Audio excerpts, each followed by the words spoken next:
यकीनन हमने नाजिल किया मतलब पैदा किया, यकीनन हमने पैदा किया। लिबास तुम्हारे पार्ट्स ऑफ बॉडी को छुपाने के लिए। और children of Adam we have bestowed on you clothing to conceal your private parts as an endowment। तुम्हारी जीनत है ये, इसमें किसमें? पर्दे में तुम्हारी जीनत है। अब वो लोग नहीं समझते जनाब कर्नाटका वाले, हम तो आज तक यही समझते थे, सभी लोग समझते थे कि नहीं जनाब कर्नाटका वाले बड़े अक्लमंद होते हैं, कर्नाटका के लोग समझदार होते हैं। लेकिन कहां से वो बेअक्ल लोग पैदा हो गए? ऐसे बेअक्ल लोग पैदा हो गए कि इतनी खूबसूरत चीज का विरोध कर बैठे। और यही नहीं पता है, वो बेटियां जब आने लगी तो क्या तर्क देने लगे। वहां के मंत्री जी ने क्या कहा? मंत्री जी ने ये कहा कि ये एक्शन का रिएक्शन है, यानी जब बुर्का वाली आती है तो उसके लिए जनाब गेरवे रंग के कपड़े पहन के बच्चे आते हैं। आइए, हमको कोई एतराज नहीं, हमको एतराज है, कोई एतराज नहीं। हम कुर्ता पैजामा पहनते हैं, ये हम लिबास तकवा मानते हैं इसको। अकाबिरीन का, उलमाए किराम का, सलफ़े सालिहीन का, ताबईन का, यहाँ तक कि अल्लाह के नबी अलैहिस्सलातु वस्सलाम की जिंदगी से भी ये चीजें मिलती, तो हम लोग इसको पहनते, कोई एतराज नहीं। लिबास पर क्या एतराज? बिहार के सीएम ने भी कह दिया, अरे भाई हम लोग तो मुंह छुपाने के लिए बोलते हैं, वेयरिंग द मास्क, मास्क लगाते तो नाक तक नहीं छुपता है, वो क्या है? उसको भी कौन निकाल दो। अभी प्रधान जी कहेंगे कि चालान काटो इसका, क्यों निकाला? वो भी छुपाओ। बस औरत ये है कि ऊपर से थोड़ा और ढक लेती है, अपने बालों को ढक लेती है। बिहार के सीएम साहब नीतीश कुमार जी ने ये बात कही, खूबसूरत बात कही, कहा कि ये इसमें कोई, मैं ये नहीं समझता हूं ये लड़ने का झगड़ने का कोई विषय ही नहीं। भाई लिबास है, जिसको जैसा मन में आए पहन रहा है, संविधान इजाजत दे रहा है, तो पीछे मत पड़ो। लेकिन नहीं हुआ। अगर एतराज की बात है कि नहीं जनाब कॉलेज में क्यों आए, अपने तहजीब को थोपना चाहते हैं, तो पूछो ना जनाब उत्तर प्रदेश के लाल मुजक्कर साहब से, वो लाल कपड़ा क्यों पहनते? उनकी कुर्सी पर क्या है? जो टॉवेल है, जो तो उनकी जो कुर्सी है वो भी गेरवे रंग के कपड़े से रंगा हुआ। पूछिए उनसे, लाल मुजक्कर साहब, उन्नाव के एमपी साहब से पूछिए।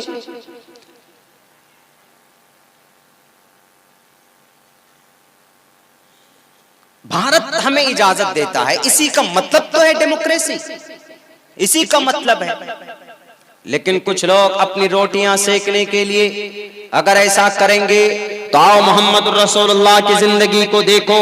आप अलैहिस्सलातु वस्सलाम ने कितना खूबसूरत पैगाम दिया। अम्मा आयशा गालिबन थी बैठी हुई, एक नाबीना सहाबी आ रहे थे, तो अल्लाह के नबी अलैहिस्सलाम ने कहा कि आयशा पर्दा करो। अज़वाज मुतहरात में से एक बीवियां और थी उम्मे सलमा, पर्दा करो। उन्होंने कहा कि मोहम्मद रसूलुल्लाह क्यों पर्दा करें? वो तो नाबीना सहाबी है ना। कौन? हजरत अब्दुल्ला इब्ने उम्मे मक्तूम। पूरी सूरत इस सहाबी के ऊपर नाजिल हुई है, सूरह अबसा व तवल्ला अन जाअहुल आमा व मा युद्रीका लअल्लहु यज़क्का औ यज़क्करु फतनफअहु ज़िक्रा अम्मा मन इस्तगना फअंत लहु तसद्दा व मा अलैका अल्ला यज़क्का व अम्मा मन जाअका यसा व हुवा यख्शा। पूरी सूरत है नाजिल हुई। वो आ रहे थे, नाबीना थे, अंधे थे, नहीं देख सकते थे। He is not able to look at anyone, किसी इंसान को नहीं देख सकते थे, वो अंधे थे। तो अल्लाह के नबी अलैहि सलाम को अम्मा आयशा ने कहा कि ये तो अंधे हैं, ये तो हमें देख ही नहीं सकते। तो नबी पाक अलैहिस्सलातु वस्सलाम का क्या जवाब था? आप अलैहिस्सलातु वस्सलाम ने कहा कि आयशा वो तुमको नहीं देख सकती, लेकिन तुम तो देख सकती हो ना उनको। ये उम्मे सलमा तुम तो देख सकती हो ना, ये आयशा तुम तो उसको देख सकती हो ना। उनका शैतान तुमको नहीं देख सकता। चलो उनकी निगाहें नहीं देख सकती तो शैतान हमला नहीं कर सकता।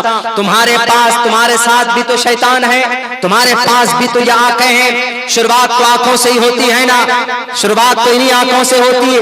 यही कहते हैं ना कि शैतान तो तीर में से तीर है। यहाँ आंखें मिलती है, इशारे होते हैं, नंबर एक्सचेंज होते हैं, फोन के मैसेजेस एक्सचेंज होते हैं। उसके बाद फिर आई लव यू तक बात पहुंच कर आई मिस यू से फिर आई लव यू तक बात पहुंच जाती।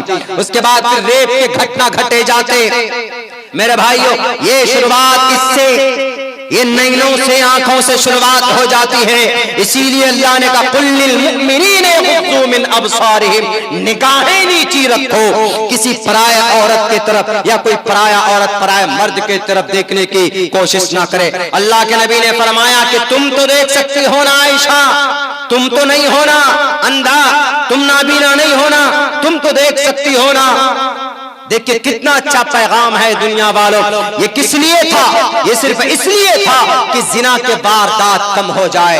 अगर तुम्हें यकीन ना हो तो तारीख उठाकर देख लो, यूरोप के अंदर सबसे ज्यादा मौत अगर हो रही है जहनी अमराज की वजह से, और ये जहनी अमराज, जहनी बीमारियां पैदा होती है एग्जिस्टेंस की वजह से, और ये उसको बोलते हैं कि बाप अपनी बेटी के साथ, भाई अपने बहन के साथ नाजायज संबंध में आज यूरोप कंट्रीज के अंदर में जिंदगियां गुजारते।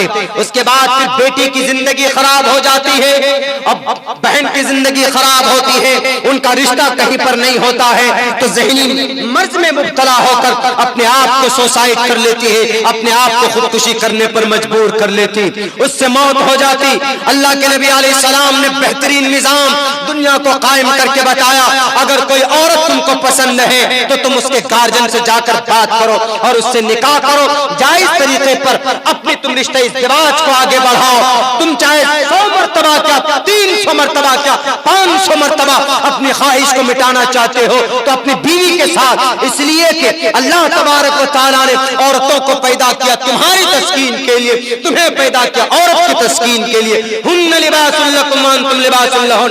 दुनिया की तमाम किताबों को अब्दुल्ला आपके इस मंच से चैलेंज करता है, बाइबल उठा करके देखो, रामायण महाभारत उठा करके देखो, ऋग्वेद उठा करके देखो, यजुर्वेद उठा करके देखो, उपनिषद उठा करके देखो, पुराण उठा करके देखो, अवास्ता उठा करके देखो, दसातीर उठा करके देखो, दुनिया की किसी भी किताब में ये खूबसूरत निजाम अल्लाह तबारक व तआला ने बयान नहीं किया। अगर जिना से बचने का कोई रास्ता है तो वह कुरान करीम के अंदर है, वरना किसी और किताब में जिना से बचने का रास्ता ही नहीं।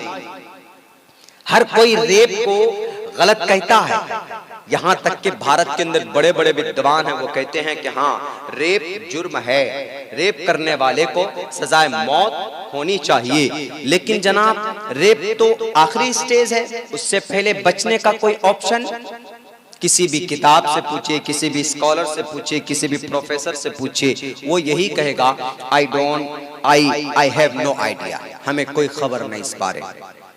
बाइबल से पूछिए कि बाइबल बहुत अच्छी किताब हो आप, क्या आपके पास जिना से बचने का कोई रास्ता, any option? No sir. Rigveda से है, वहां से अग्रणी देवता से लेकर यज्ञम परचुचाम्यम सतदतो निवोस्ति कबरितम पूर्वीयम गतम कस्तद्दि विभारती तक पढ़ लीजिए। ऋग्वेद में कहीं पर भी नहीं मिलेगा कि जिना से कैसे बचे, बलात्कार से कैसे बचे, पुराण में नहीं मिलेगा, गीता में नहीं मिलेगा, यजुर्वेद में नहीं मिलेगा, सामवेद में नहीं मिलेगा, आवास्था सबसे पुरानी किताब दसातीर, सबसे पुरानी किताब मजूसियों की, उसमें नहीं मिलेगा। गौतम बुद्ध सिद्धार्थ की किताब, उसमें नहीं मिलेगा। गुरु नानक की किताब, उसमें नहीं मिलेंगे आपको जिना से बचने का रास्ता। तो जिना से बचने का रास्ता अगर कोई बताता है तो ये कुरान बताता है।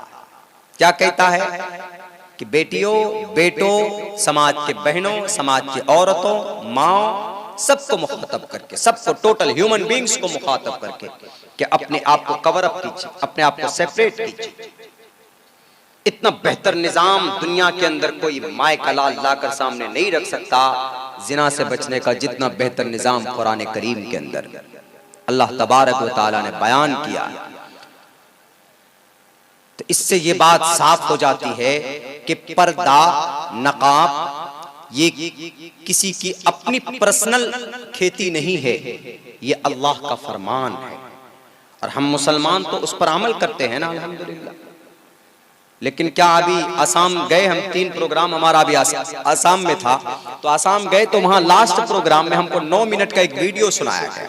हमको कहा गया कि मौलाना ये सुनिए, आप लोग नाम उनका जानते होंगे, मुझे तो नाम भी याद नहीं उसका, तिलक लगाते हैं, अनाप शनाप बोलना शुरू करते। मैंने सोचा कि उनको जवाब देना बहुत जरूरी। वो क्या बोलते, वो ये बोला सबसे पहले कि हम इस कल्चर को हमारे भारत में, हम इस कल्चर को हमारे भारत में लागू नहीं होने देंगे। ये मेरा चैलेंज है। टूटी फूटी हिंदी में बोलते थे, क्योंकि आपकी जुबान बांग्ला जुबान है, आप कंप्लीटली, जैसे मैं बांग्ला नहीं बोल सकता, मैं समझ सकता हूं, आप मुझे गाली देंगे मैं पहचान जाऊंगा, लेकिन मैं बोल नहीं पाऊंगा, मैं आपको बता नहीं पाऊंगा। एक हाफिज साहब बैठे थे, हमने कहा कितने हाफिज कुरान बने, वो बोला कुरी, कुरी मतलब 20, जानते हैं।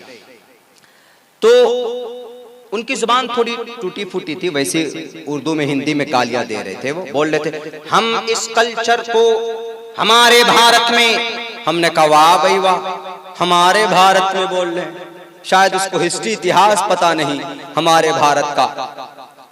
और हम भारत के संविधान, नया संविधान हम बनाने जा रहे हैं, उनका यह कहना था। और तुम्हारे मोहम्मद के तरफ से लाए हुए दीन को हम नाफिज नहीं होने देंगे। इस तरह के अनाप शनाप बके जा रहे थे, बके जा रहे थे, जो मन में आया बोले जा रहे थे।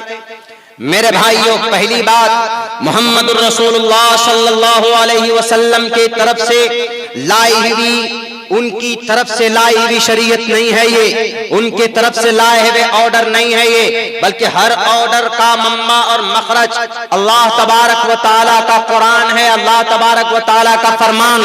मैं बताऊंगा कि जो सम्मान औरत को अल्लाह तबारक व तआला ने इस्लाम के प्लेटफॉर्म से दिया है, कहीं और से नहीं दिया। यहाँ तक के सहाबी शहीद हो गए औरत को बचाने के लिए, उनको बराना कर दिया गया था कैनुका के बाजार में, मैं बताऊंगा।